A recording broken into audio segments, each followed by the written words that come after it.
An after-hours mover, shares of Nvidia initially falling, but now slightly higher after reporting earnings just moments ago. The company beating on both the top and bottom lines. Here to break down the numbers and the stock ahead of the earnings call is Stacey Rasgon of Bernstein. Has an outperform rating on the stock. Stacey, looks like a beat in the gaming and data center businesses. What's your first take?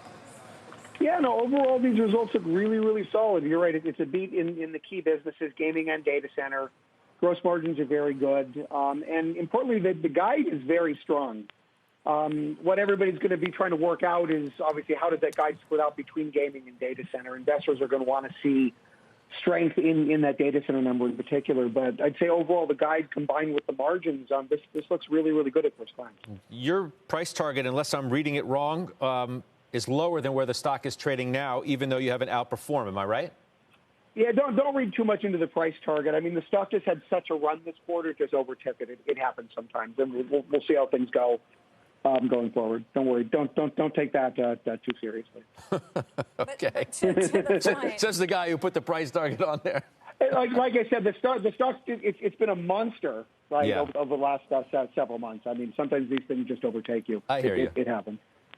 Well, but that's what I was going to say. It's up 55% over the past 12 months. Has had this tremendous run built on the back of deals and high performance.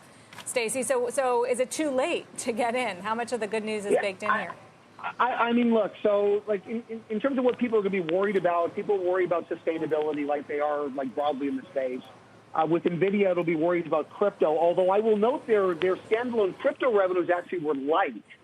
They were supposed to do $400 million. They only did $266, which means that the beat that they saw was not due at least to standalone crypto. So that might be a good sign, suggesting that maybe the core business is actually doing well, because we can't tell how much crypto's in the gaming business. So that's a good sign. But people worry about sustainability there, and we'll see what crypto's going to do. I don't know. But the long term, these guys are still exposed to kind of greenfield opportunities, accelerated compute within the data center. I mean, this is a trend that is just getting started. It's going to keep going, and it's taking over the entire paradigm of how data centers are structured.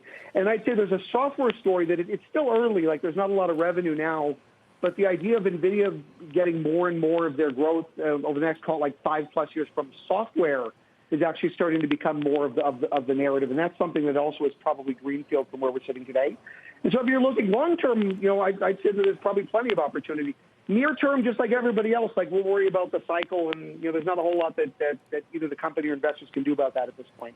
But long term, I think the trends still look really good. Lastly, and quickly, if you could, I mean, Jim Cramer basically said today, like, sell the stock if you're buying it off crypto.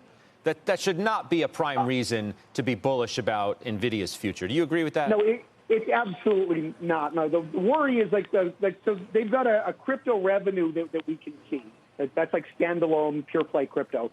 There's also some amount of crypto that's in the gaming business. We don't know how much. So that's the worry, right? And if crypto starts to roll, does it impact the gaming business? That's what people are worried about. Where we take a little bit of solace from these results, like I said, is at least the standalone crypto business missed. That's actually a good thing, because it means that the rest of the business was even stronger. And you may be able to read across. Maybe it means that like the crypto business within the gaming is not as big as maybe some people are fearing, if the standalone crypto business is lighter than they thought. So that's a good time. But I don't think anybody's buying the stock because of crypto. Everybody who's buying the stock is afraid of crypto. Stacey Rasgon, thanks for joining us on the Newsline, fresh off those results.